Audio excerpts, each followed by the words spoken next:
Hi guys, and welcome to Cooking with Karma. Now today I've got my very good friend here, Choppa from Cakes by Choppa, and we have made two really cool Halloween videos for you guys to check out. Now what have we done over on your channel, Chop? We have done a spiced pumpkin Halloween cat cake.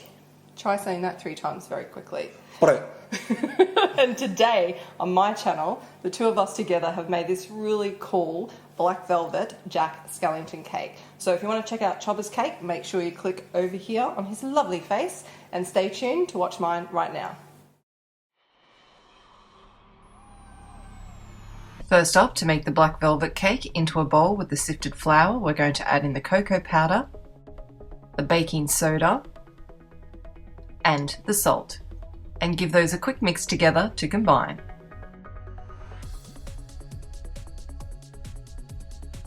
Next, into the butter, we're going to add the sugar and give that a good mix until thick and creamy. Next, we're going to add one of the eggs at a time, mixing through in between. And simply repeat until all the eggs have been incorporated through.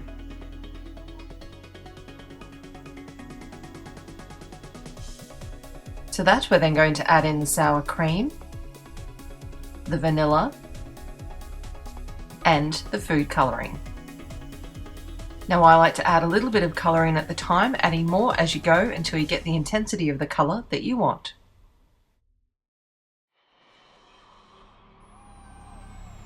Next, we're going to add in the milk and half of our dry ingredients. Mix that through until well combined. Add in the second half and mix again.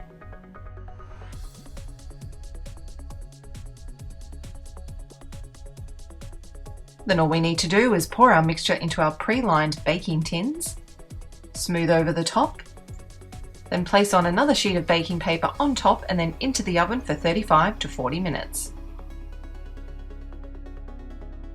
Next, we're going to make the buttercream, and I'll leave a link below for the recipe. Now it's time to decorate. Once the cakes have cooled completely, we're going to cut out our template. Next, we're going to mark out the 4 corners.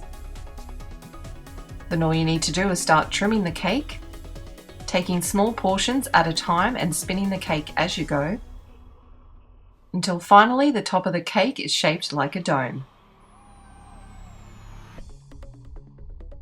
Next, onto the bottom layer of the cake, we're going to cover that with the buttercream. Then gently place on our top layer of the cake. Then cover the whole thing completely with the buttercream.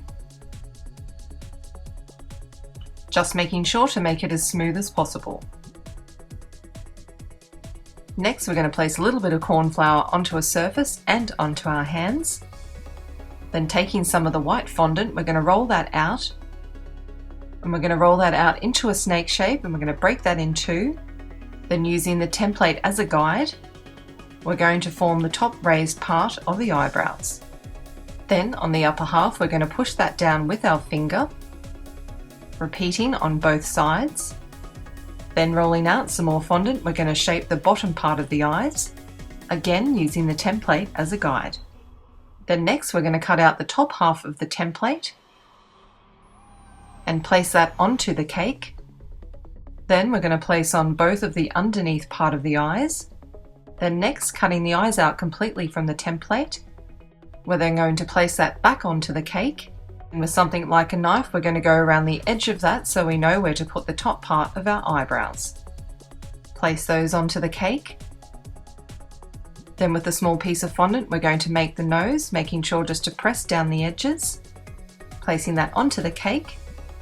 Then next, it's time to roll out the fondant. Starting with the black, we're going to roll that out until it's nice and thin, then gently place it over the cake.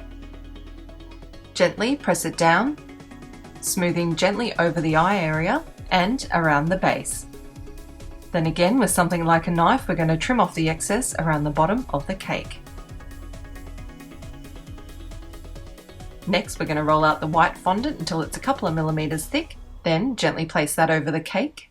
Again, gently pressing around the eye area and smoothing it down around the sides, and then trim off the excess. To make sure the cake is nice and smooth, take another piece of fondant, rolling it into a ball, flattening out one side, and then rub it over the cake. With a drawing pin holding it in place, we're then going to cut around our template for the eye, removing that piece of fondant, and repeat with the second one. Then with a wet paintbrush, we're going to clean up the eyes, and with some of that colouring from the eyes, we're then going to add in some shadowing around the bottom and the top of the eye bones.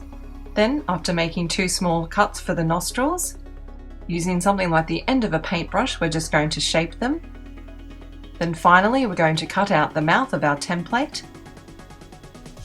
Placing it onto the cake, we're then going to use that to draw our mouth, cutting little slits into it with something sharp like a knife. Then, using the bristly part of a paintbrush, we're just going to gently push that in between each crack, pushing from side to side to open them up. Then finally, with some black food colouring, we're just going to accentuate each one of those cracks. And then your cake is done. Fun and creepy and just perfect for Halloween. The cake itself is deliciously moist and fluffy, and with a little bit of time and effort, you'll have this perfect cake for Halloween. So I really hope you give it a go. Thanks again for joining me. Have a wonderful week, and I'll see you all next time on Cooking with Karma. And don't forget to head over to Choppa's channel to check out the cake that we both made over there. And while you're there, make sure to check out all of his other amazing cakes and show him some love and subscribe.